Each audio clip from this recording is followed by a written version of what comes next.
I set goals when I was very, very young. Like I remember like when I was going poly, I was writing down my goal, where I want to go and things like that. Every year since then, I've been setting yearly goals.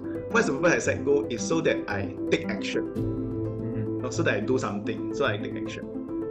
But goal is not the thing. Because have you had this experience when you achieve a goal, then after you achieve it, you say, that's it. And next year, another new goal again. Next year, another new goal. It becomes very sian, because every year is a never-ending grind. The purpose of goal is really to help you to create motion. And once you create this motion, you have what we call precession. Maybe we want to grow a community to a certain size. Then as we do this, there is certain effect from there. It's not so much of hitting the goal, it's the one thing to hit the goal that creates the effect. The doingness that actually creates the effect. You've probably heard that your story is your brand.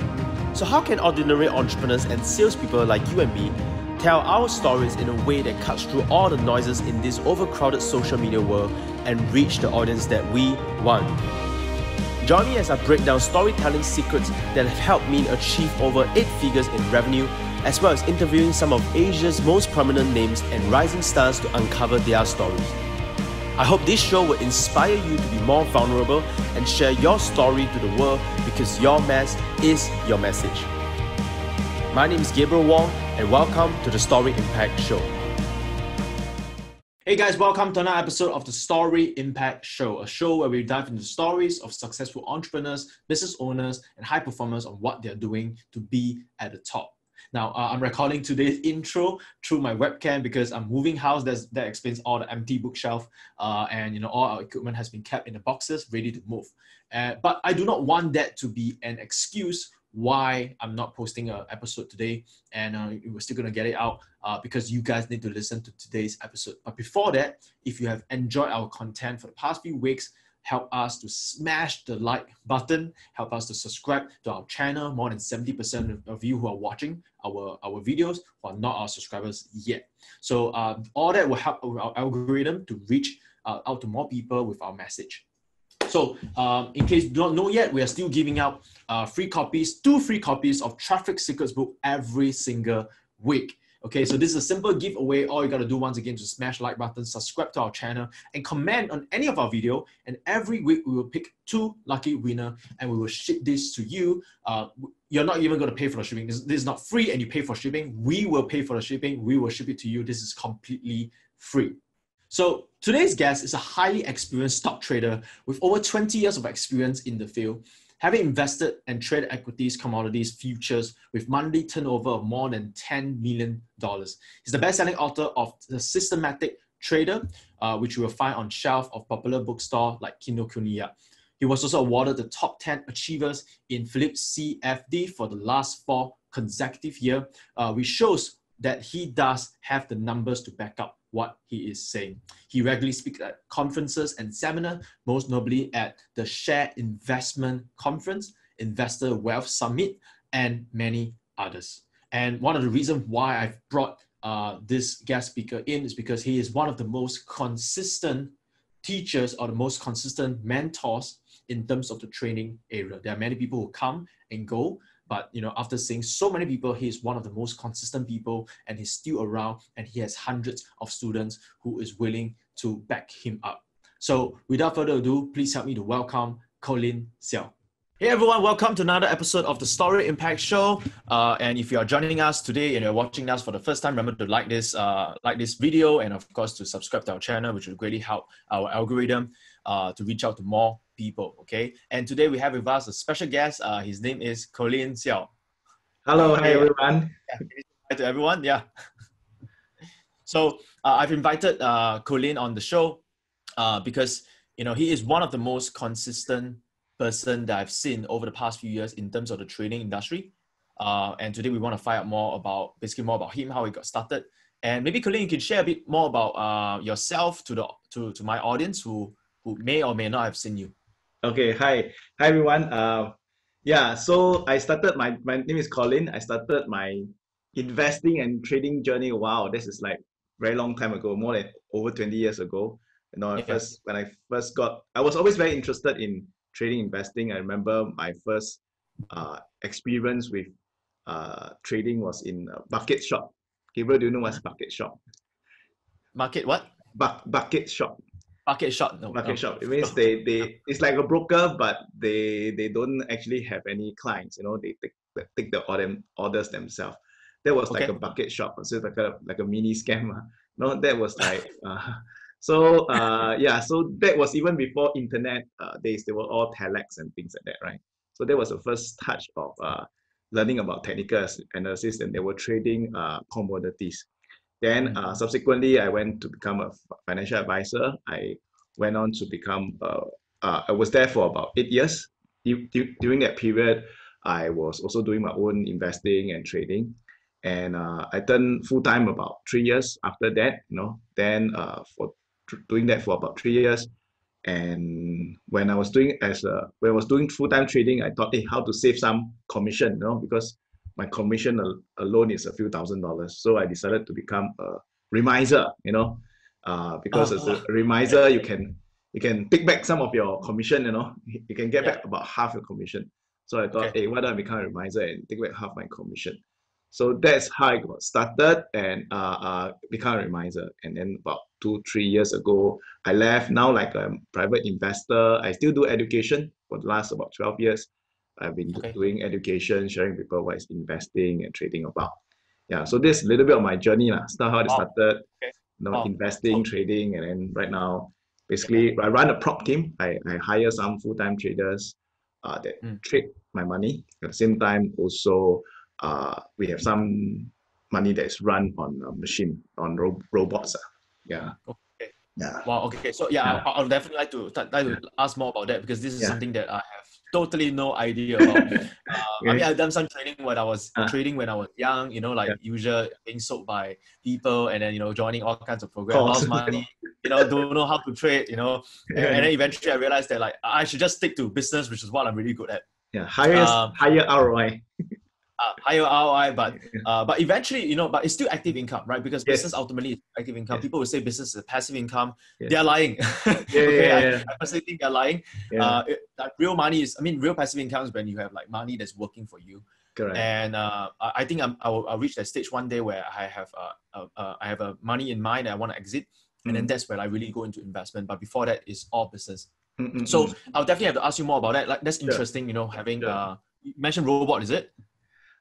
Yes. So I moved from fundamental analysis, like value investing, like what Warren Buffett do. I bought all the books about Warren Buffett, how to invest using value.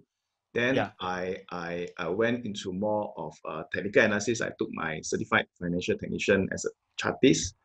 And then after that, I felt that both ways are very subjective. That means value investing, when you look at value investing, it doesn't mean that the most valuable stock will always be the one that rises the most. You know, same thing for TA, right? Sometimes it will work in certain markets, sometimes it will technical analysis, sometimes it will not work in certain market. So it's very subjective. So then I move on to systems.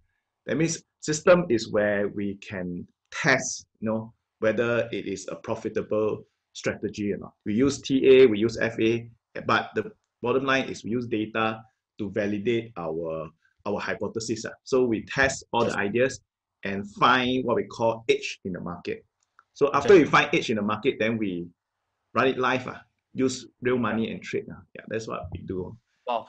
Actually, that's a very interesting, from an angle of marketing, that's actually a very good sell, by the way. It's like, it's like the old way is the fundamental and technical, which is everyone knows that, right? And then you guys want to move deep into data, which is the new opportunity, the new way.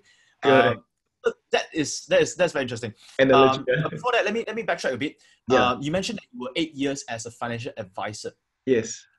All right, and then you went into being a remiser, and then ultimately, you were a full-time trader, then you remiser to save commission and all that. But maybe tell me more about like how do you get started as a financial advisor in the first place? But okay, hold on. How many years have you been trading in total so far? All the while I was in trading After I opened up my trading account, this is like that will reveal my age. more than 26 years maybe. 25 years, 26 years. 26 years. Yeah. When I first, last 21 years old, can open an account, right? So I open an account, I buy my first stock already. And I use all the value investing method to buy my first stock. Wow, okay, so you just review your age. Okay, so how do you go into being a financial advisor in the first place? Yeah. When I was young, I was all, we were like 16, 17, I was very interested in self-improvement, growing a wealth, writing goals and things. I was very interested in that already. So even though I studied engineering, I was engineering background. Right? But once my parents were very old. My dad was 41 when he had me. When he had me, so when he was 20, he was already 61 already. So 41. yeah, he had 41. I was just born, first born. Well, I think we are similar. My dad was 43 when I was just born. Oh, serious? First child. Yeah, all smart people. Then after that, I thought, wow, stress, because I want to succeed very fast. Then Yes. I thought that, hey, if I were to do the normal engineering, climb up the ladder, it will take me a lot of time. So during one of the course is when I was I think it was in army, right? I took a speed reading course, a weekend speed reading course. I got to know this guy who was actually a financial advisor, manager. So he recruited me. He shared me the dream, to become how I can write my own paycheck, So he said, you just need to work hard. Then I said, okay, you tell me to do anything, I will do everything. Just tell me what to do it. Yeah. So that started my journey. So before I even come of army, I already was a secret financial advisor already. Okay. And I tell my Encik, hey Encik, can I sell to them? And then he say, you do whatever, but don't get caught. Okay, then I just go and sell to all the recruit. Okay, not sure whether this will get you into trouble, but this is like how many years ago already, right? The person already. So you went into financial advisory, and that was like kind of like your first career. Yes, first real career. Yeah. First career. So we are very similar. We don't really have like a job ever before. Yeah. It's like self-employed right away. Yeah. And you were there for 8 years, and you've been trading ever since. Was there something in common when it comes to trading and you being a financial wanting to do a better job? Because financial advisory is like a lot to do with investments and stuff like that. Was trading also something that ties in together? Actually, frankly, not so. As a financial advisor, you are more like selling, advising people on insurance and things like that. Even my financial product then was all funds and things like that. So it's very limited. Okay, whatever I learned in stocks is like separated from the financial advisory side. And I would and also share with you why I left financial advisory also, because there was a tension. For me, it was a tension because initially I was doing all like army market and things like that because I don't have any background, don't have any friends. So, but later part I went into overseas. I went to Indonesia. I looked for clients. When I left, right, all my clients were Indonesian, and throughout that period, right, we became close friends. So some of the product that we talk about, it doesn't really, it's not beneficial for the clients. Okay. So then I thought, yeah, very difficult, I need to sell something to put bread on the table, but at the same time, they are already my friends. So there was this constant tension. So one day I said, forget it, I just do my own trading. So that's why I left. Yeah. But you have been trading when you were already a financial advisor? Yes. Trading not successfully. That means losing money and learning. Okay. Yeah. So paying school fees, basically paying school. Okay. So when do you find basically how do you started doing trading in the first place? Like what got you interested? When I first started was like reading books or like all this invest. I also don't say trading, it's investing books. That means they talk about looking for companies that have monopoly, looking for business that have high ROE. Then I use that to choose stocks, but I was lousy at it. I chose one stock called Informatics. Have you heard before? Informatics. No. It's IT training school. Okay. IT training school. During then, it was the monopoly of the education, IT education. If you either you go to university or you go to informatics. So to me, it's like very, it's a very good school, But when I invested, I think it was like $0.30. Now it's like below 10 cents or something like that. Yeah. Of course, I sold off. I sold off in the middle. I lost about 20 over cents. I sold off, but right now I think the share price is like less than 5 cents or something like that. So what kept you going then? Because like for example, for me, I'm very upfront with you that I actually lost money in trading when I was young before. Yes. And, I came back to trading once in a while, but I lost. And, I'm never consistent. And I realized one of my issue is not because, it's not because of the market, whatever, it's myself, right? Because I wasn't consistent. I realized that every time if you make a loss, there's actually something you can learn from it. Correct. And then you get better the next run, right? It's like a skill set. So what kept you going despite, not being good at it? I think it's me, like it's my character. If I play a game, I don't go through that stage. I will keep playing until I get it through. So I believe that there is this point where you really get it. When in trading or in business or in marketing, there's this point where you get it, and before that is all paying school fee. So for me, it's really doing and then finding out that at the bottom line, I feel that trading, right, there is no best method. There's no best value investing method. There's no best TA method. The best method is the method that you can follow, that you can execute, okay, that you can execute without emotions.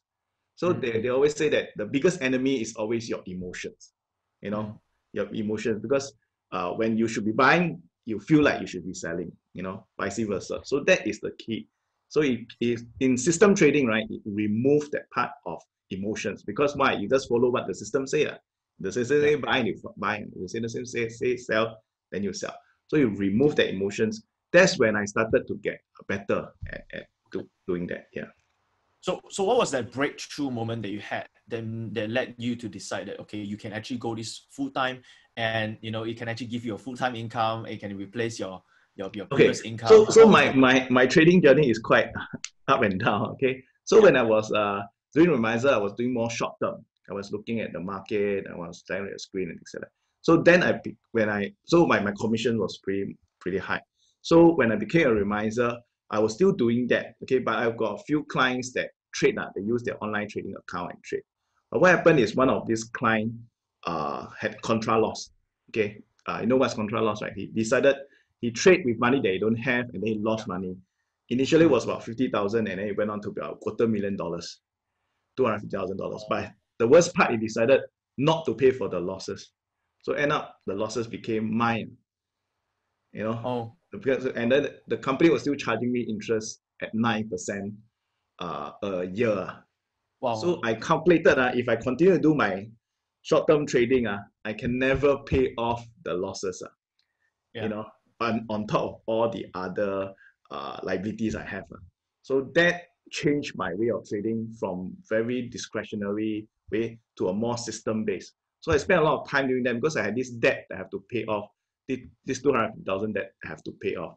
So then that's when I went deep into looking at systems, back testing. We call it back testing. Every day was just in front of the screen. Instead of trading, I was just testing, finding a edge in the market. So many years ago, you run this test, it will take like half an hour to run the test. So it takes quite some time. I'll run the test, I go eat, and then come back again. So sometimes I will start from Friday night when after market close, and then I'll do continuously. Like in the middle of the night, I'll still be doing, and then I go and sleep, and then wake up with the test done, and I continue. So until Monday morning, then I start working.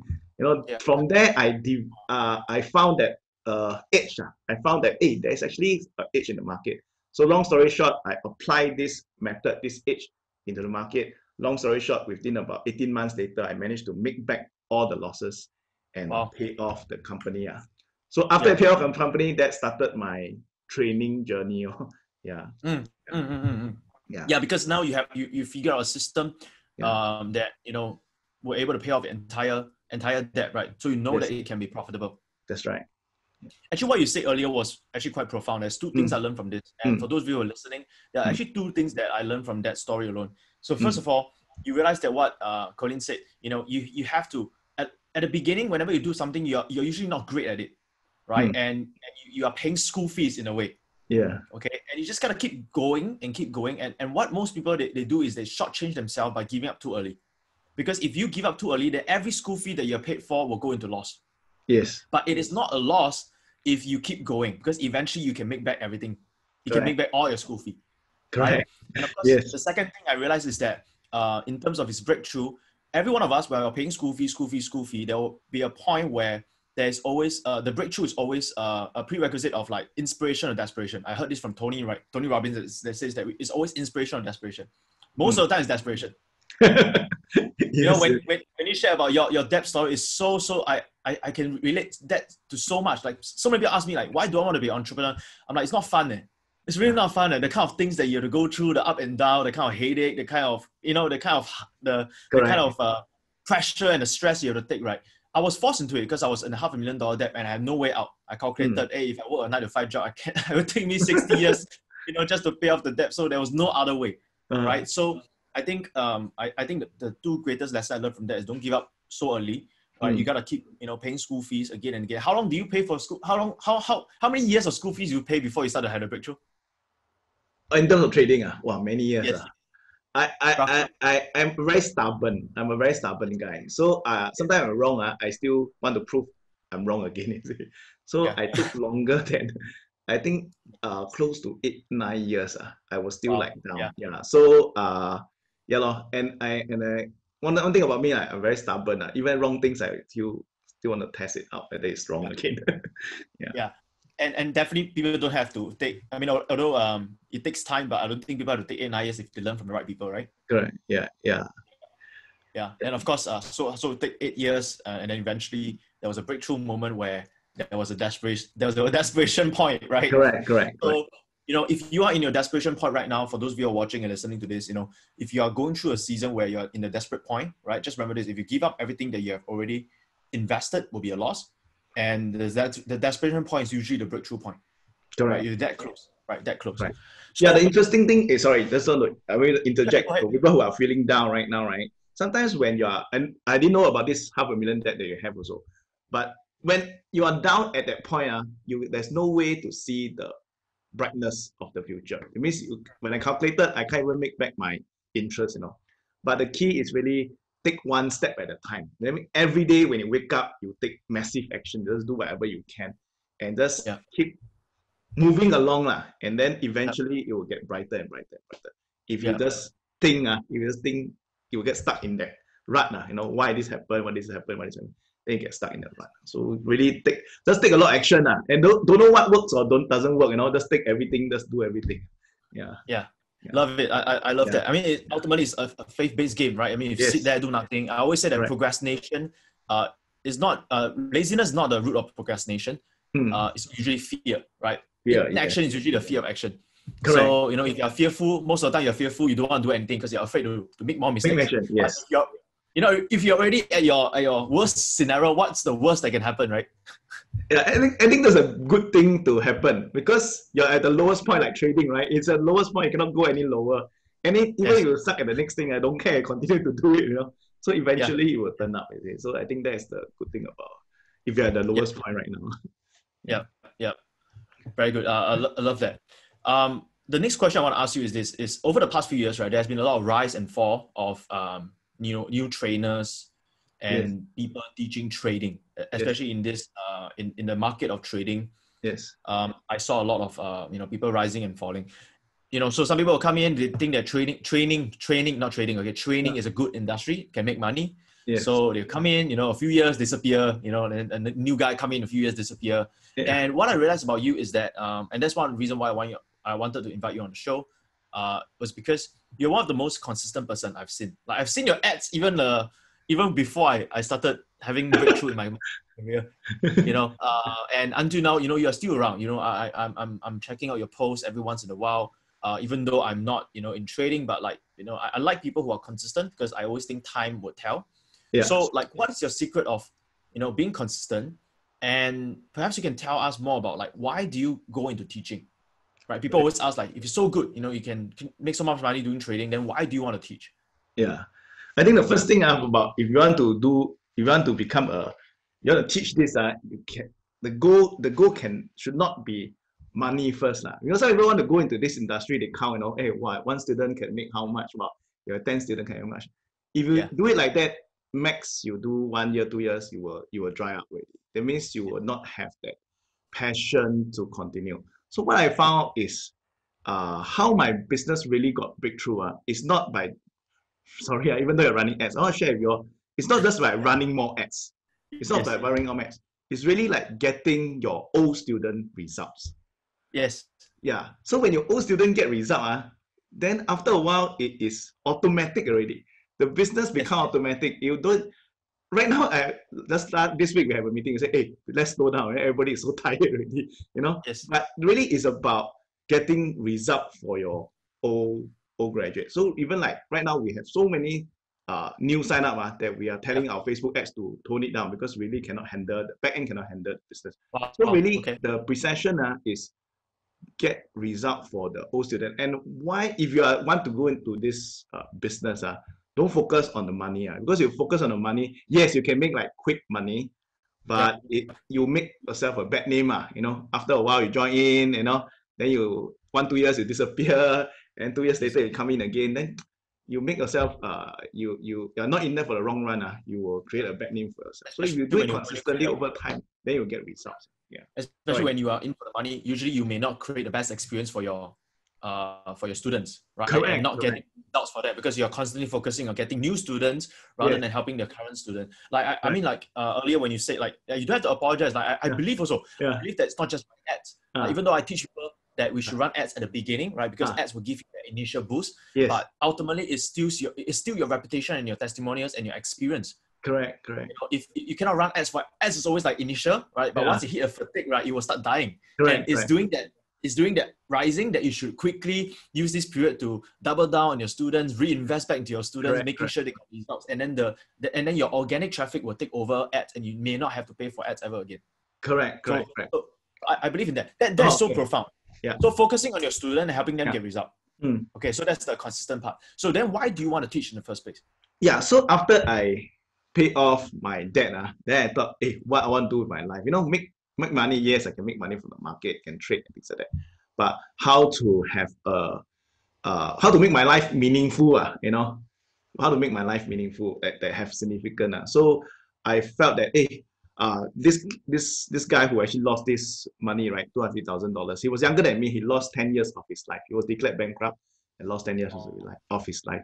So I thought, hey, this is something that I want to do. I want to educate people what trading is about. You know, because during that time, many years ago, the ads, right, the way they run ads is very scary. They say, oh, you can start with $1,000 and within 1 year you can become a millionaire and things like, wow, I see this kind of ads, I'm very scared now because it is not about trading, it's basically like gambling. So during that time, I felt that there was this thing that I wanted to do something and share with you. First few years of doing training, I lose money.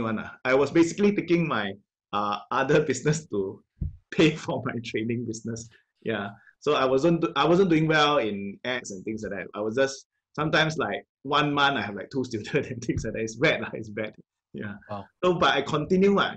So right now it is thank God now it's everything is on its own already. It means it's a new life to it already. Yeah. That is so good. I think one of the main reasons, like you said earlier, is because you focus on the long term. And like sometimes you may think you're winning. If you're running short term, you make some money, you may think you're winning, but you know, time tells, right? Because you know, you're only looking at the lens of 1 year. Correct. Okay, and you cannot tell what's going to happen in 5-10 years. Correct.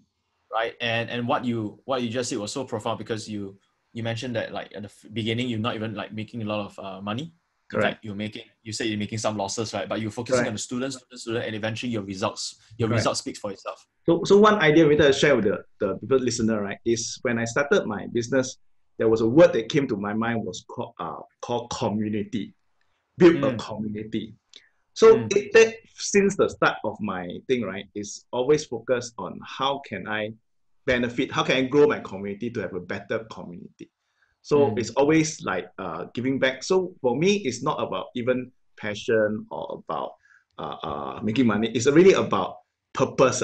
It's what is Colin on this earth? What is his role on this earth? So for me, it's this SMT community, which is my training.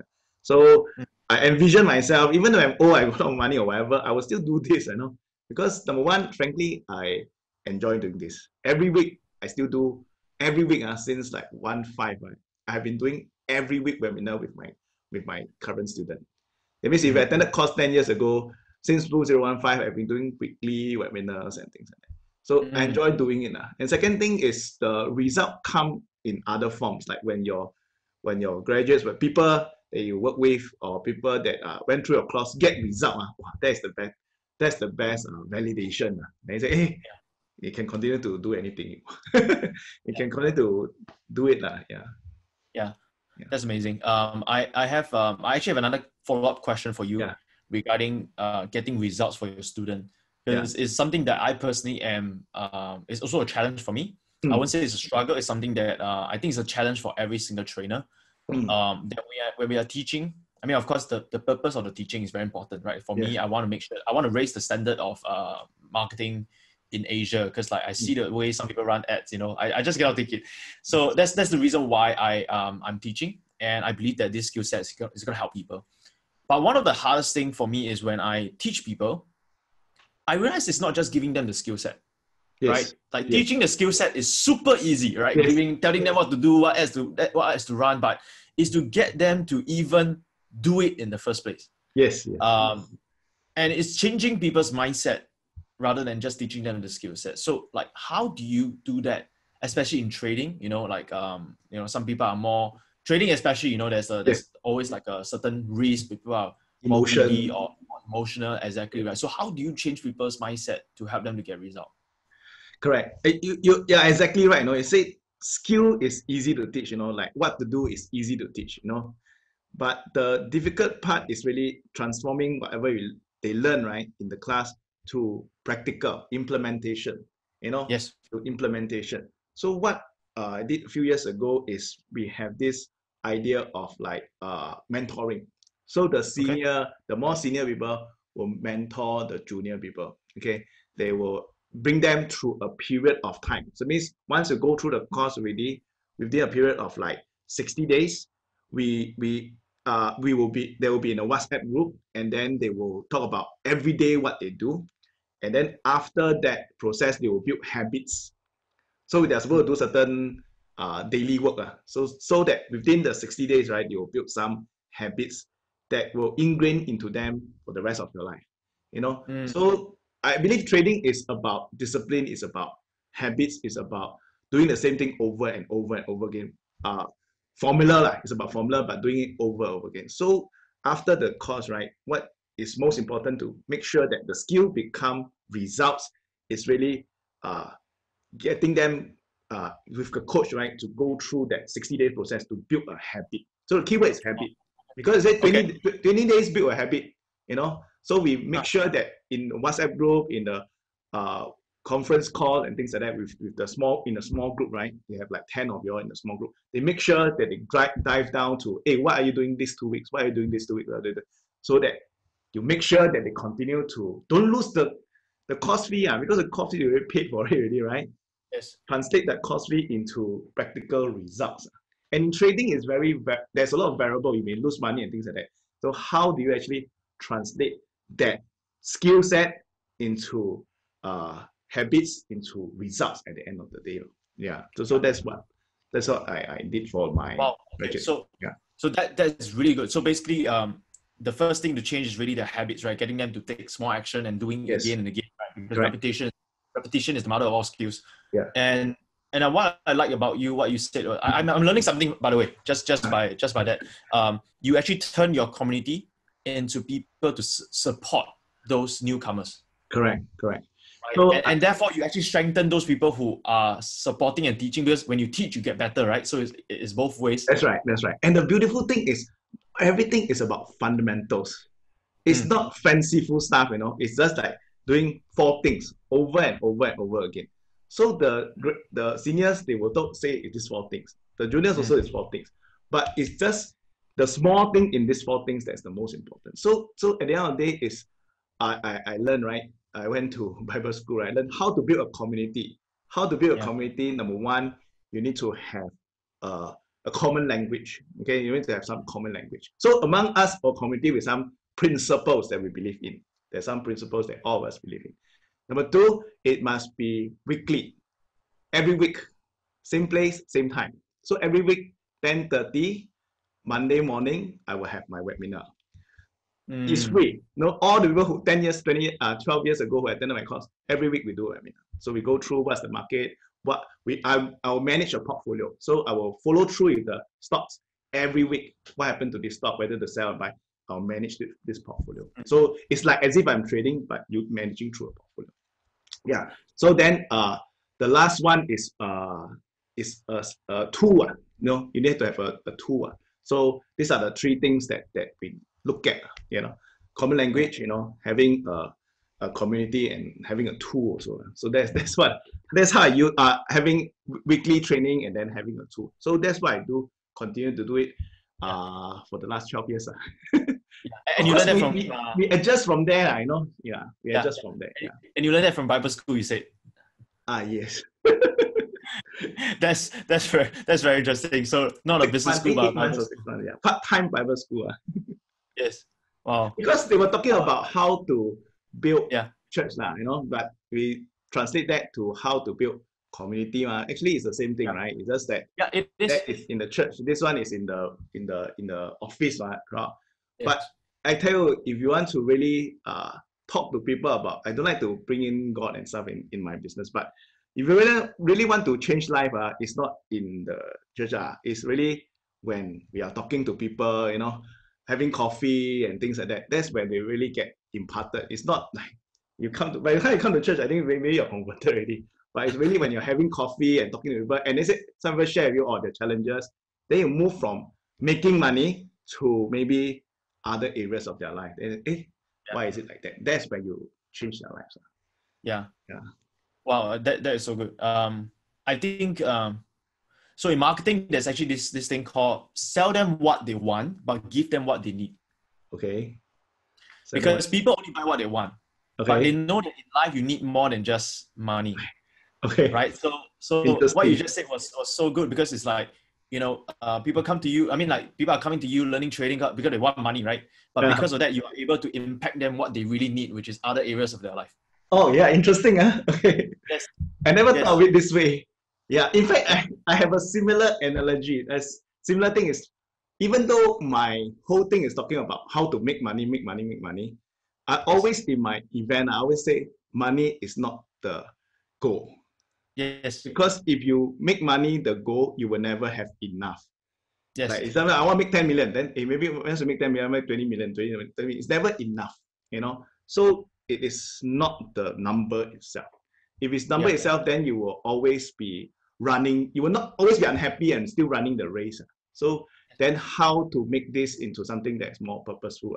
So I will share it in the class. Even though this is about money, the money is not the goal. Same. Yeah. But I mean, most people buy the class because they want more money, right? Yeah. What they want, right? But we have to still give them what they need. Right. Yeah.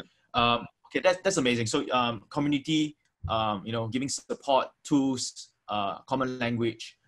So those are the ways that basically you help your students to get even more results rather than just teaching the how to.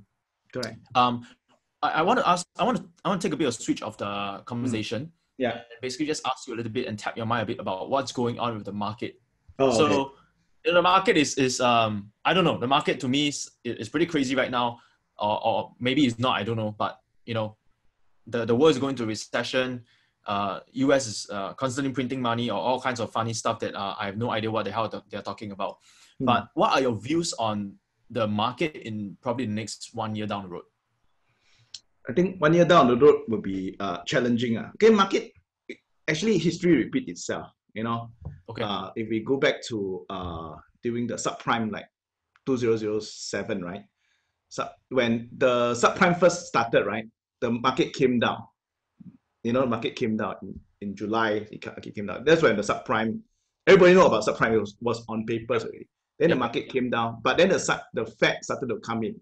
They started to do rates cuts and things like that. Then after that was somewhere in September. So July, they know about the subprime. So the market came down about 2 months. The Fed came in and started to print money already.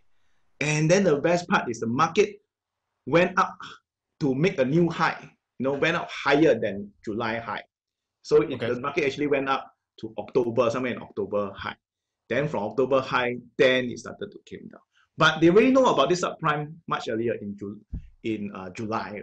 Yeah. Okay. But the market really came down. The peak was actually in October. So I think this thing is happening again right now. We have this COVID thing. Everybody know about it right now. Yes. By now, everybody would know about it. And then we have people. Then we have the Fed that's coming in to print money. You know. And the interesting part is we always have this saying that in the at the market bottom, everyone will hit stocks. Like after Lehman Brothers collapse, everyone will hit stock. You see this recent drop in February, right?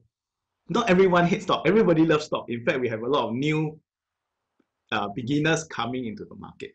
You know, we have the Robin Hood, there's those free brokerage and that. And then the market now is like climbing up again. So I'm afraid because why? If you go and read some of the report, the insider are selling. If you go to SGX, you can see the insider trading. The insider are selling. And who are the people buying? The people buying are those people who open new account right now. Those people who have the Robin Hood account, they are the one buying. And they are mocking Warren Buffett. They say, hey, Warren Buffett so dumb, right? Go and sell all the airlines. And now all my airline stock went up. You know? So they are so-called right now, they are all the genius because they are making like 1,000% and then they're mocking Warren Buffett. But I want to share with you history repeat itself. Yeah. You know? When the newbie become the leader, you told you it's time to get out already. So next 1 year I think will be when the newbie becomes the leader, it's time to get out. Yeah. Because really there are people who are teenagers, you know, they have three guys. There's this YouTube video of YouTube live. They were just having this YouTube thing, and then they were mocking why Warren Buffett so dumb to sell away his airline stocks and things like that. So yeah, and then if you really go and study the insider, what they're doing is different. Yeah.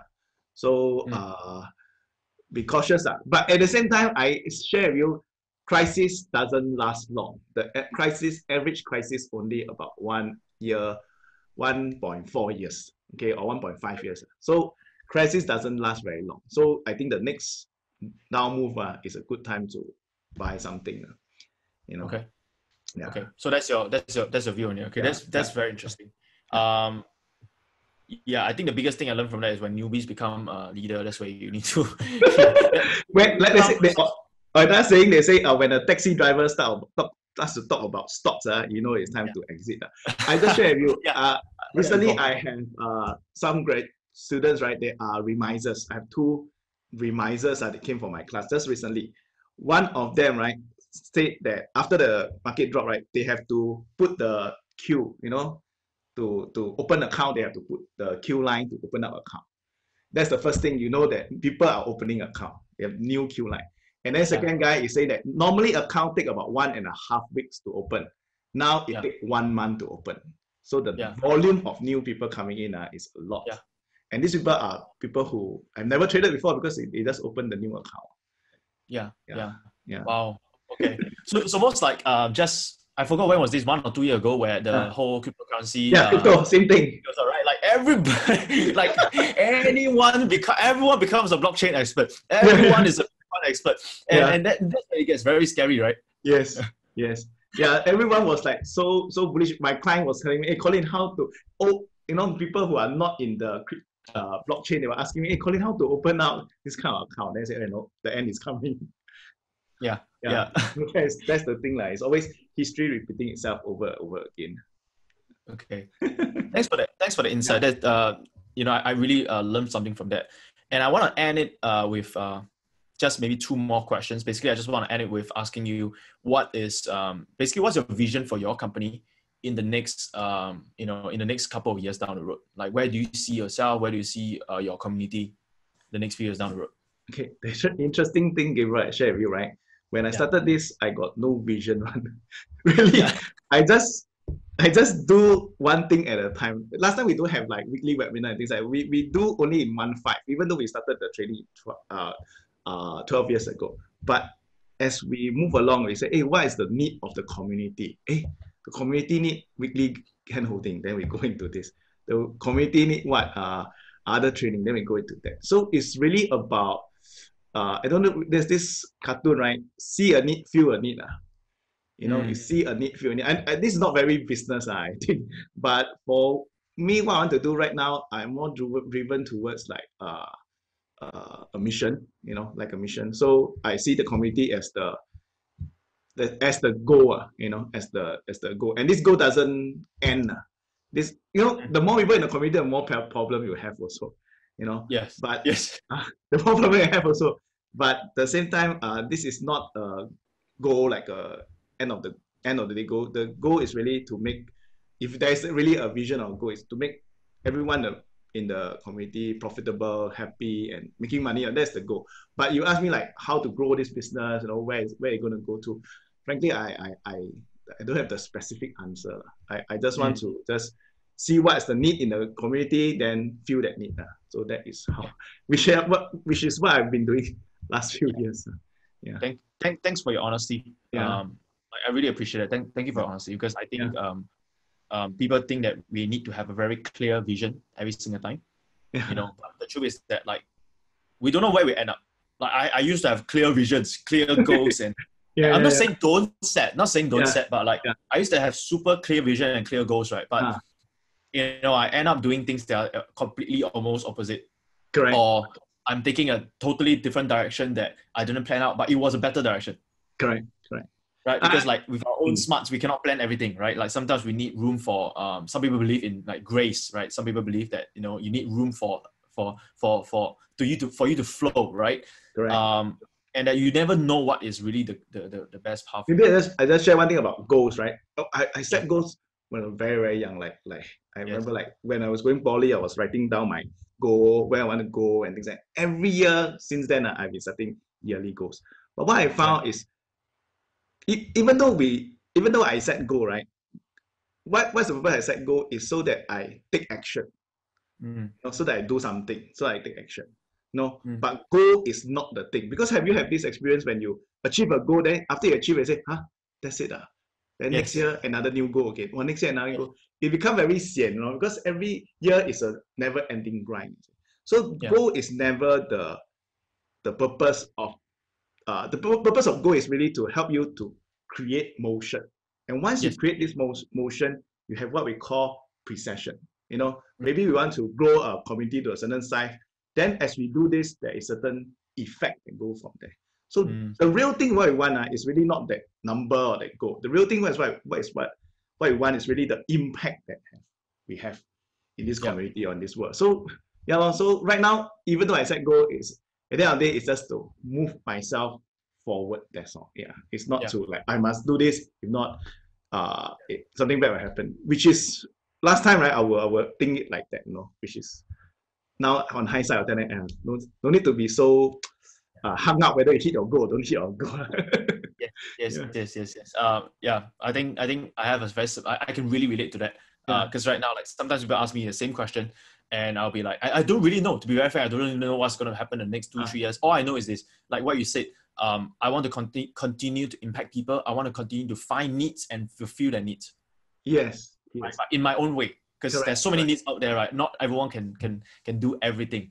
So So what you said earlier was very profound, which is finding needs and filling the needs, and it will never end, right? Because there will always be needs in the correct. And the thing is not so much of hitting the goal, is the one thing to hit the goal that create the effect, the doingness that actually create the effect.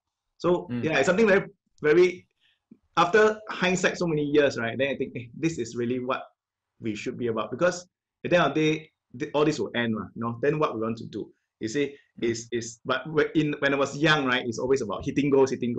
Right now, on hindsight, I say, this is not wise. You get burned out and things like that. So then, what is the final mission or the final purpose of doing all this? I love that, man. I really love that.